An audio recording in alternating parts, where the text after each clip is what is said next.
뉴스탑10이 꼽은 6위, 윤석열 총장 대 청와대 더 뜨거울 2차전. 이 얘기부터 먼저 짚어보겠습니다. 검찰의 칼날이 향하고 있는 곳은 여러분도 잘 아시다시피 바로 윗선입니다.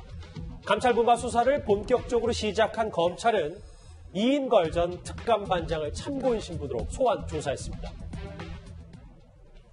이 보고 과정을 보면 감찰 보고서를 작성해서 이인걸 특감반장, 박영철 반부패 비서관을 거쳐 조국 민정수석에게 보고가 들어갔을 것을 봤다는데요. 그해 12월에 이인걸 특감반장이 특감반원들 전원을 모아놓고 유죄수 건 더 이상 안 하는 걸로 결론이 났다며 더 이상 조사하지 말라 라고 하면서 이인걸 특감반장 스스로가 붕괴를 하더라는데요.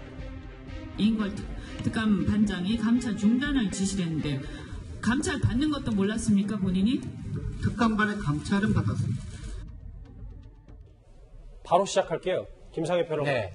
이인걸 전 특감반장을 검찰이 비공개로 불렀다. 이거 시사하는 바가 꽤 큰 거 아닙니까? 그렇죠.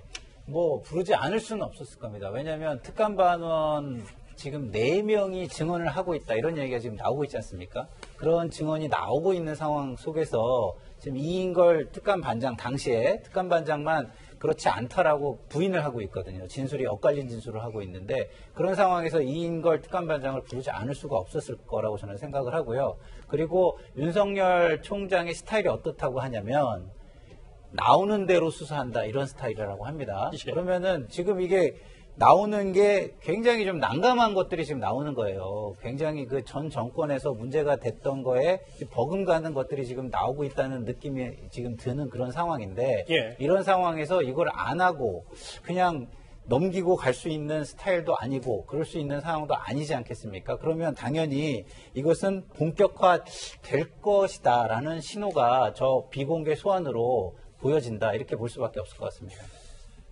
자, 그렇다면요. 이 인물을 이제 짚어봐야 할 시점이 아닌가 싶습니다. 문재인 정부의 첫 반부패 비서관, 바로 박형철 비서관 말입니다. 분명히 조국 수석에게 보고가 들어갔고 최소한 조국 수석이 지시를 해야지만 박형철과 이인걸이 따른다. 이인걸과 박형철 선에서 사건을 무마할 수 있는 구조 자체가 아니다. 자, 이 얘기를 좀 해보겠습니다. 박형철 반부패 비서관의 침묵, 더 위에 거가 중요한 것 같아요. 조 전 장관과 윤석열 총장의 키맨. 이현정 의원님. 네. 박형철 비서관이 사실 가운데서 상당히 중요한 역할을 하는 인물 아닙니까? 그렇습니다. 박형철 비서관은 검찰 출신입니다. 그리고 또 예전에 윤석열 검찰총장과 함께 국정원 댓글 사건을 수사했던 그런 경험을 가지고 있죠. 그 검사를 그만두고 이제 청와대 반부패 비서관을 가서 밑에 있는 특감반을 총괄하는 위치에 있습니다. 근데 특히 이제 유재수 전 부시장의 혐의가요. 이 최근에 검찰 수사를 통해 드러난 게 아닙니다. 이미 당시에 청와대 특감반 조사할 때 대부분 확인됐던 내용입니다. 자, 골프채를 받고, 골프채도 이게 가격이 굉장히 비쌉니다. 예. 드라이브 하나에 뭐 요즘 200만 원, 뭐 300만 원 하거든요. 자, 거기에 우드까지 받았으니 꽤 많겠죠. 다른 또 항공권, KTX 비용, 자녀 유학 비용, 그 다음에 오피스텔을 또 이제 이 업체 가지고 있는 걸 또 빌렸어요. 이게 대부분 사실이 이미 당시에 확인이 됐습니다. 자, 공직자가 담당 국장이 이 정도의 어떤 뇌물을 받으면 당연히 검찰 수사를 의뢰하는 게 저는 기본이라고 보는데 문제는 당시에 청와대 특감반에서 이걸 그냥 조사 더 이상 하지 말라고 무마시켰단 말이죠. 근데 당시에 이인걸 특감반장이 갑자기 와서 김태우 수사관 이야기에 따르면 굉장히 화를 내면서 이걸 그만두라고 이야기를 한다. 어쩔 수 그만두자라고 이야기했다는 겁니다. 자, 그러면 이렇게 그만두라고 지시한 사람이 누구겠습니까? 바로 자신의 상관이 박형철 비서관일 가능성이 저는 높다고 보거든요. 그러면 저는 이 사건은 간단하다고 봅니다. 왜냐하면 지금 박형철 비서관이 소환해서 조사를 해보면 당시 지시 여부가 분명히 드러날 겁니다. 그런데 지금 현재 박형철 비서관은 현직 비서관이기 때문에 아마 아직 검찰이 소환 조사를 못하는 것 같은데 예. 지금 일단 이인걸 특감반장은 조사를 했지 않습니까? 그렇죠. 그러면 조국 전 장관도 아마 이 조사를 해야 될 거예요. 그러면 조국 전 장관한테 이 사실을 보고했는지 조 전 장관은 지난번 이 국회에 나와서 자신이 보고 받았다고 그랬어요. 누구한테 받았겠습니까? 바로 박형철 비서관을 받았지 않겠습니까? 그러면 이 상황을 누가 덮었는지는 저는 제일 잘 아는 사람이 바로 박형철 비서관이라고 봅니다. 박형철 비서관이 보시는 것처럼 이 사건의 핵심 인물이다. 근데 김태현 변호사님, 네. 화면에 보는 것처럼 네. 뭐 2년 넘게 민정수석실에서 조 전 장관과 한솥밥을 먹었고 근데 좀 더 눈에 띄는 건 윤석열 총장이 청와대에서 누구랑 제일 친하자는 질문에 박형철 비서관이라고 했단 말이죠. 근데 검찰에 소환은 불가피하고요. 그렇죠. 근데 뭐 이제 박형철 반부패 비서관이 지금 예를 들어서 뭐 윤석열 총장과 내가 친하니까 윤석열 총장한테 유리하게 해줘야지. 또는 지금 현직 반부패 비서관이고 내가 모시던 분이 조국 전 민정수석이었으니까 거기에 유리하게 해줘야지. 이럴 건 아닌 거죠. 그러니까 지금 박형철 반부패 비서관이 봐야 될 건 뭐냐면 얼마 전에 이제 미국으로 건너가 보면 워싱턴에서 그 탄핵 청문회 있었잖아요. 예. 그 기억나세요? 그 NSC에 근무하고 있다는 현직 미국 중령인가요? 제복 다 입고 나왔습니다. 백악관에서 근무하고 있는 NSC에서 근무하고 있는 현직 중령이 현직 대통령 탄핵조사위원회에 나와서 증언을 하는 거예요. 예. 우리식으로 말하면 청와대에 있는 직원이 대통령 불리한 진술하러 국회 청문회 나간 거잖아요. 그게 대한민국 정치 문화에서는 상상도 못한 일이죠. 미국은 합니다. 왜? 내 개인의 직업적인 윤리의식상 나는 이거에 대해서 부당함을 알고 있기 때문에 그런 증언을 하는 거잖아요. 그리고 미국 국방부는 그 사람에 대한 신분보장을 철저히 해줍니다. 우리도 사실은 박형철 반부패 비서관도 그걸 좀 볼 필요가 있다. 본인이 지금 청와대 반부패 비서관이다 뭐다. 내가 한때 모셨던 사람이 조국 전 민정수석이다. 내가 지금 그래도 친한 사람이 윤석열 총장이다. 그런 개인적인 친분 관계를 볼 것이 아니라 본인이 반부패 비서관 본인의 위치, 검사였던 본인의 어떤 직업 윤리들을 생각하면 과연 본인이 어떻게 진술해야 될지는 아마 저는 답이 나와 있을 거라고 봅니다. 예. 그런데요, 이 핵심 인물인 박형철 반부패 비서관을 대신해서 이 금융위원회의 유재수 당시 금융정책국장의 비위 사실을 통보한 사람은 따로 있습니다. 당시 백원우 민정비서관도 주목해봐야 되는 이유입니다. 그래서 저희 민정수석실 안에서 금융 관련 업무를 맡고 있는 쪽이 민정비서관실입니다. 그래서 민정비서관실의 책임자인 백원우 비서관에게 금융위에게 통지하라고 제가 지시했습니다. 갑자기 엉뚱한 이름이 튀어나옵니다. 반부패 비서관실의 특감반과 전혀 관계가 없는 민정비서관 백원우가 튀어나옵니다. 당연히 월권이죠. 왜냐하면 백원우가 있는 민정비서관실은요, 공직자에 대한 감찰 권한이 없는 겁니다. 조국의 공무상 비밀 누설 혐의, 유재수 사건 감찰을 백원우한테 누설했다. 이거 아니겠습니까? 여기서 의문점 드는 거 하나잖아요.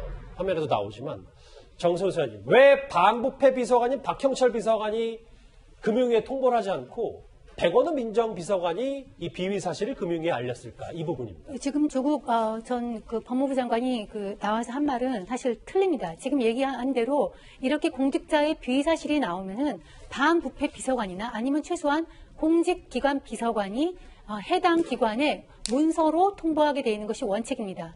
그런데 문서로도 가지 않았고 전화로 그냥 해당 기관에 이런 일이 벌어졌다고 통보를 했다는 것은 누가 봐도 이상하고 이례적인 거죠. 더더군다나 지금 검찰에서는 지금 유 비서관이 청와대 핵심 인사와 자주 통화를 했다. 이런 얘기까지 나오고 있거든요.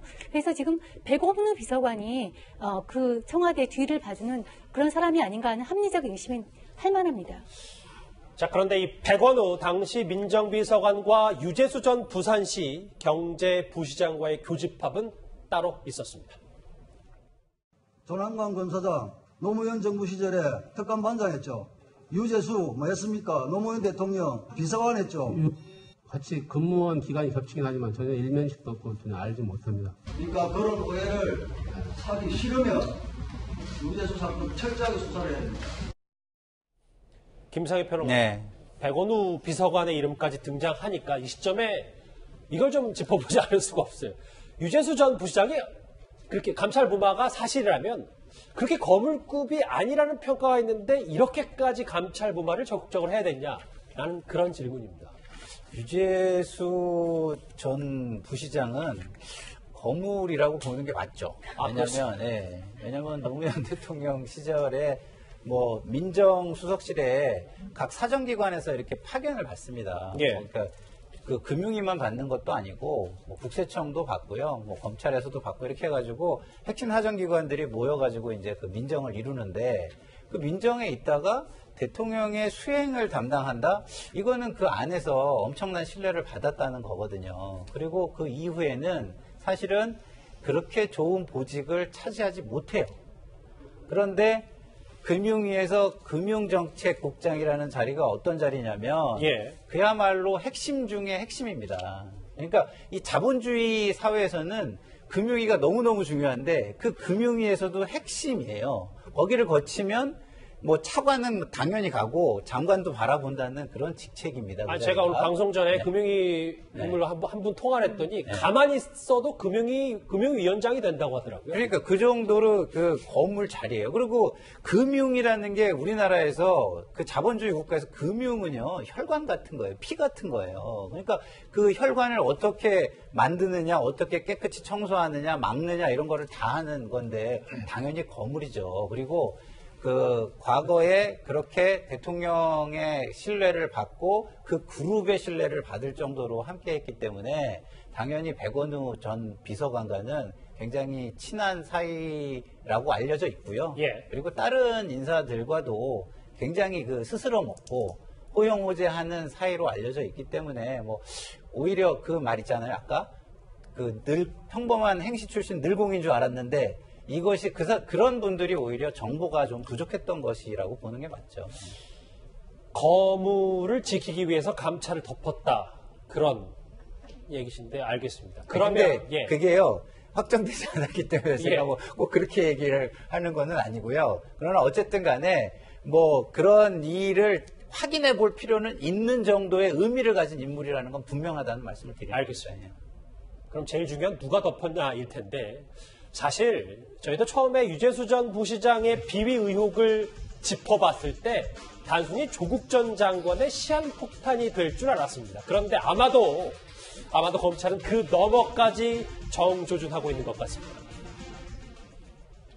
임경수 경남지사, 윤건영 청와대 국정상황실장, 천경덕 청와대 총무인사팀 선임행정관이 텔레그램을 통해서 수시로 금융위 인사, 그 외 인사에 개입하는 내용이 포렌식을 통해서 확인되었습니다.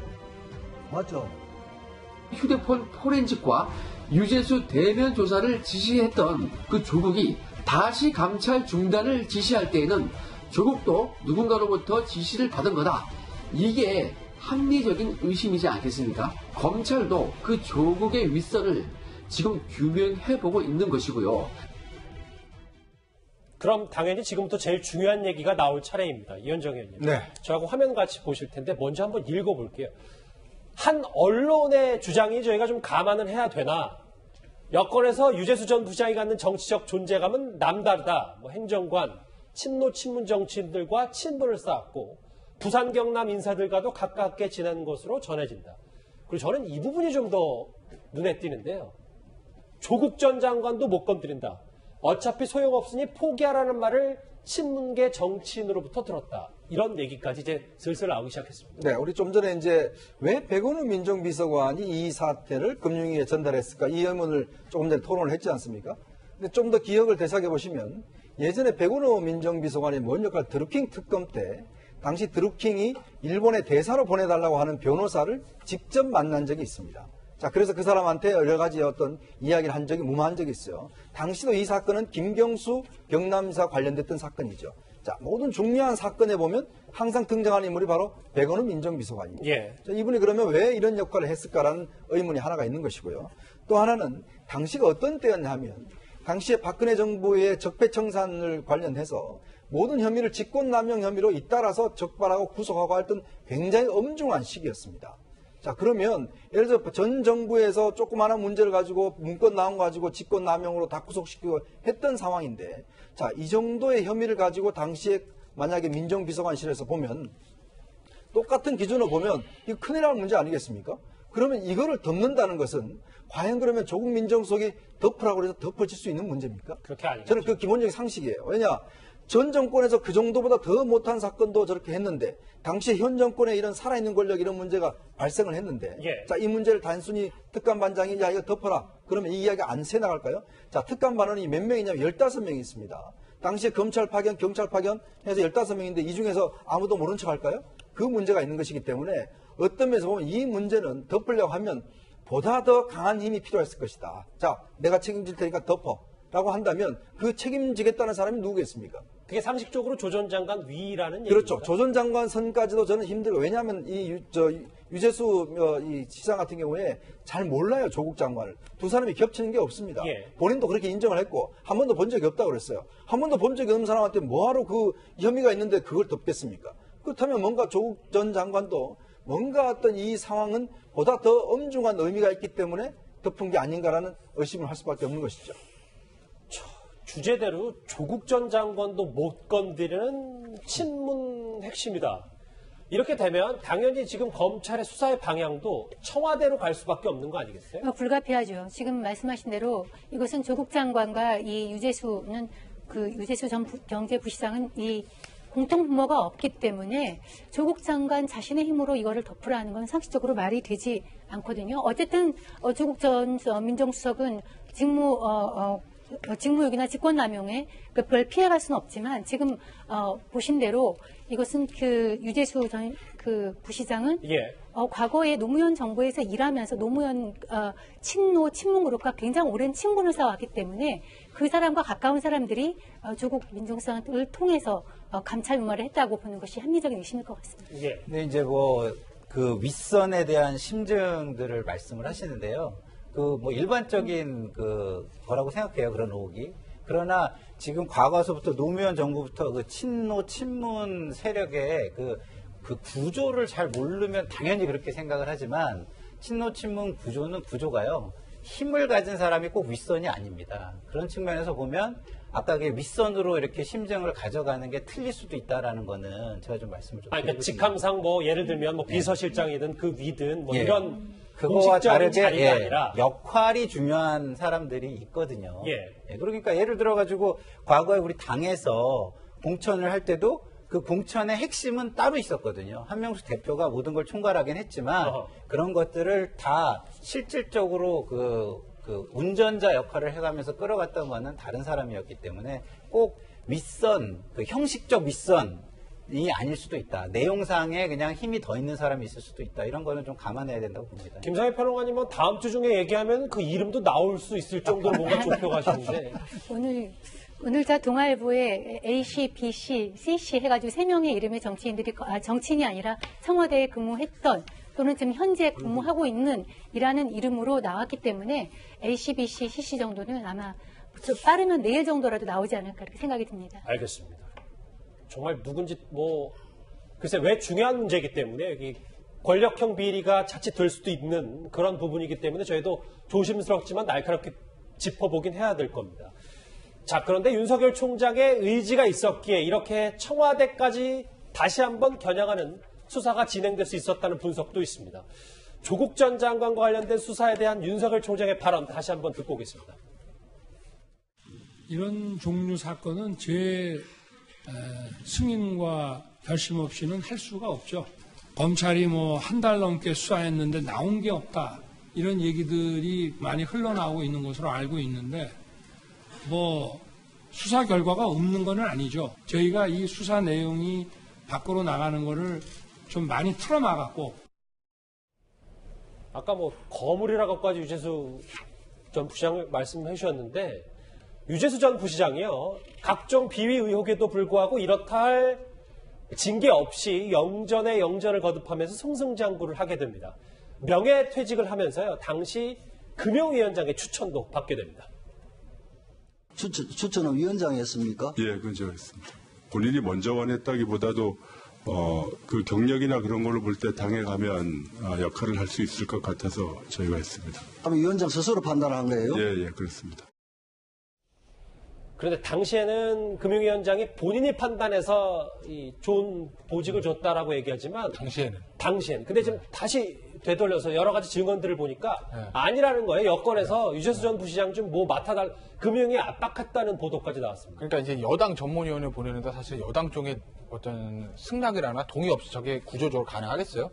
그렇잖아요. 그러니까 금융위에서 이 사람 보내겠습니다 해도 여당에서 노하면 못 가는 거잖아요, 사실. 그러니 아마 오늘 나왔던 민주당의 요청이 있었다는 게 아마 상식적으로도 맞을 거로 보이고, 그러니 과연 유재수라는 사람이 아니라 다른 사람이었다면, 다른 청와대 금융위 고위 관계자였다면 저렇게 청와대 특감반에 휴대전화 포렌식까지 당해, 3차례 대면 조사까지 당해, 뜰채로 틀 정도로 비리 의혹이 있었던 사람이 저렇게 70 며칠 동안 잠행 휴가 이후에 금융위에서 사표 받고 여당 전문위로 갔다가 본인과 학연도 없고 지연도 없는 부산시 경제부시장으로 가는 게 가능한 일인가?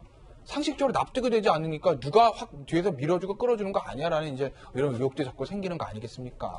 그게 아까 그 최종구 위원장이 하신 말씀이 저는 굉장히 난감한 상황에서 변명을 하시는 걸로 들려요. 예. 왜냐하면 아까도 계속 강조하지만 금융위 정책장을 한 사람이 당의 전문위원 절대 안 갑니다.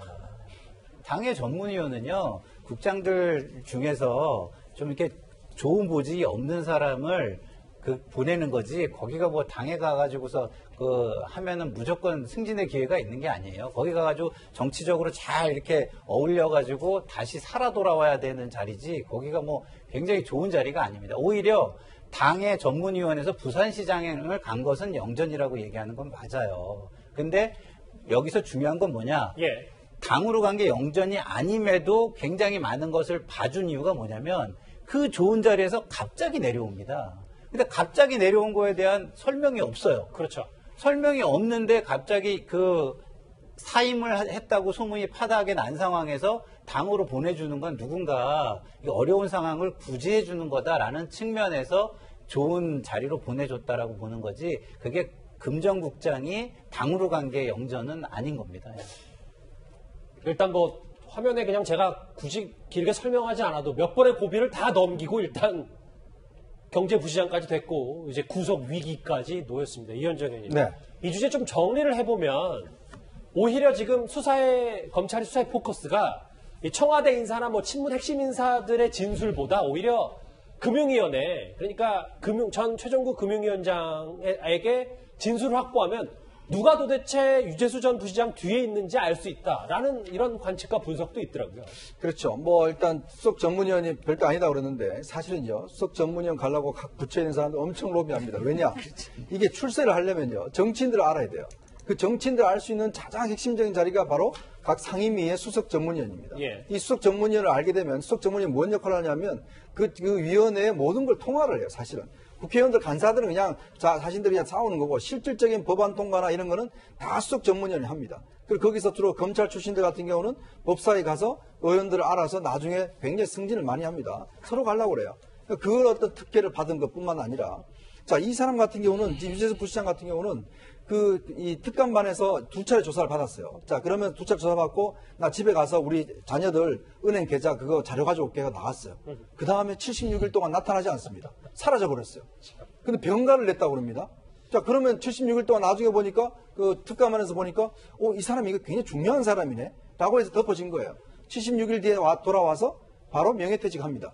그 다음 어디 가느냐? 바로 다들 가고 싶어하는 수석 전문위원 갑니다. 자, 수석 전문위원에서 그 다음에 경제부시장으로 가요. 본인은 고향이 춘천이거든요. 부산에 아무 연고도 없어요. 자, 그런 어떤 과정들을 보면 어떻게 이런 어떤 것들이 인사가 있을 수 있는가? 이거는 어떤 면에서 보면 실제 권력이 작용하지 않으면 이런 인사가 있을 수 없다는 게 제가 가진 경험입니다. 수석 전문위원회에서 잠깐만 제가 설명을 드리면요. 예. 상임위의 수석 전문위원이 있고 당의 수석 전문위원이 있어요. 근데 유재수 전 부시장은 당 수석 전문위원으로 간 거기 때문에 그렇게 과거에는 공무원이 상임위의 수석 전문위원도 네. 했습니다. 지금은 제도가 없어졌지만 지금 이제 법사위만 남아있거든요. 그렇다고 가벼운 자리는 절대 아니잖아요. 네, 가벼운 자리는 아닙니다. 그래서 제가 아까 말씀드린 거는 금정국장에서 사표를 낼 정도로 뒤에 무슨 일이 안 좋은 일이 있었는데도 당수석 전문위원으로 왔다는 게 누군가가 봐줬다는 거지, 그것만으로도 봐줬다는 정황은 알겠습니다. 맞습니다. 예. 조국 전 장관도 못 건드릴 친문 핵심이 유재수 전 부시장의 뒷배를 봐준 거 아니냐. 글쎄요, 하루가 다르게 조금씩 드러나고 있는 유재수 전 부시장 감찰 무마 의혹건 얘기 여기서 정리를 해보겠습니다.